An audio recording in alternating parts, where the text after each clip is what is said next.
अस्सलामुअलैकुम सामीन।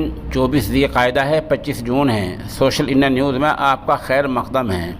ख़बर का उन्वान है, चुनाव के दौरान हिंदू धर्म अपना लिया गया। मामला मध्य प्रदेश का है। ख़बर थोड़ी तफसील से सुन लें।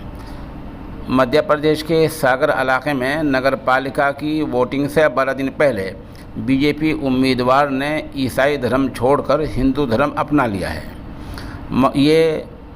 ये उम्मीदवार मकरोनिया नगर पालिका के वार्ड 15 गोपेश्वर वार्ड से बीजेपी के पार्षद उम्मीदवार विविन टोप्पो ने कहा, मेरे पूर्वज यानी मेरे आबा अजदाद माँ बाप दादा हिंदू गोड ठाकुर थे।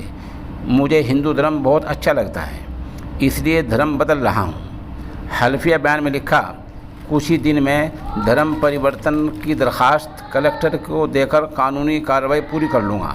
बता दें कि इस इलाके में 6 जुलाई को वोटिंग है और हिंदू धर्म अपनाने वाले 15 वार्ड से उम्मीदवार हैं।